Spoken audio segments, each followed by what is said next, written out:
Pour préciser votre propos sur le nucléaire, le kilowatt venant du nucléaire est de l'ordre d'à peu près de 6 à 7 euros. Donc c'est quand même important de le rappeler aussi, sans compter sans doute en effet le coût du démantèlement.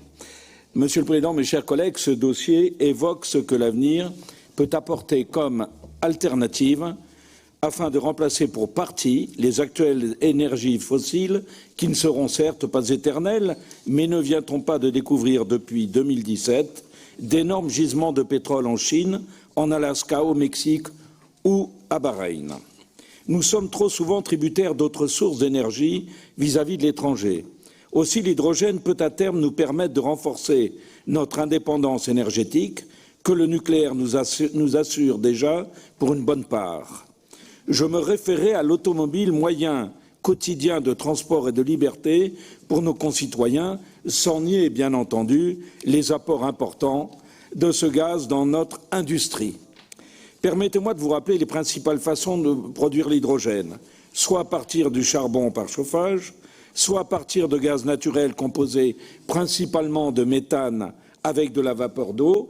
C'est la méthode industrielle la plus employée.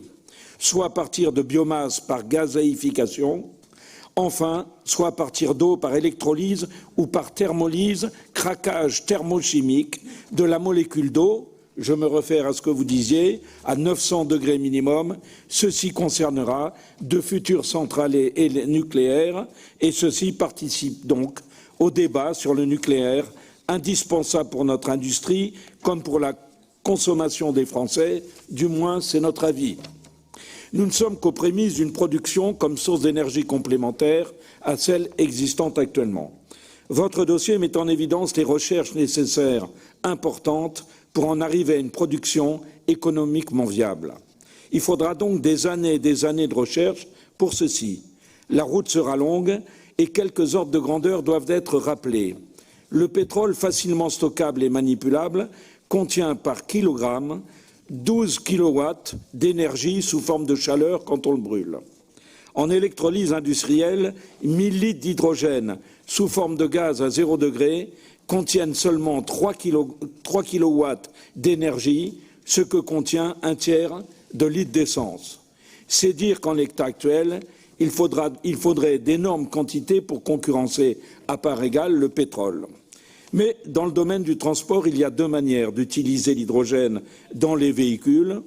On peut utiliser directement celui-ci dans un moteur à explosion conventionnel, celui de nos voitures, mais là le rendement est de 25%. Ou bien on transforme l'hydrogène en électricité dans une pile à combustible pour faire tourner le moteur qui est alors électrique, et là le rendement est de 50%. Ce gaz est donc intéressant et actuellement il est plus rentable, en effet, de transformer l'hydrogène en électricité dans une pile à combustion pour des voitures. En revanche, cette pile coûte actuellement aux environs de 40 000 euros. Massifier la production sera donc nécessaire pour baisser drastiquement ce coût. Car le stockage de l'hydrogène en réservoir dans une voiture représente vraiment quelques contraintes, car il faut compresser à 700 bars l'hydrogène dans un réservoir type thermos très épais qui pèse lourd, car pour 12 kg de gaz, pour un trajet moyen, enfin une voiture moyenne, un réservoir plein d'hydrogène pèse 240 kg, soit 6 fois plus lourd que pour un réservoir d'essence. Il faudra donc remédier à ceci et la pile est en effet sans doute la solution. De grands progrès seront nécessaires pour résoudre donc tous ces handicaps. En ce qui concerne l'hydrogène vert, il nous a été confirmé en commission et encore tout à l'heure que sa production est environ 3 fois plus coûteuse que son homologue d'origine fossile. Nous attirons donc votre attention sur la nécessité, non pas de l'abandonner, mais de ne pas privilégier systématiquement le développement de l'hydrogène vert, mais de participer au développement de l'ensemble de cette filière. Les 8 fiches actions qui constituent l'ossature de cette feuille de route décennale semblent aller dans ce sens. Une fois n'est pas coutume, je terminerai par là, nous nous félicitons de la mise en œuvre de la feuille de route hydrogène pour la période 2020-2030 et j'espère même après. Car depuis plus de 30 ans, nous avons été bien avant d'autres avec Jean-Marie Le Pen, le mouvement qui prévoyait la nécessité d'une filière hydrogène française, car dès 1989, le soutien à l'hydrogène comme à la biomasse devenait une constante dans le programme du Front National.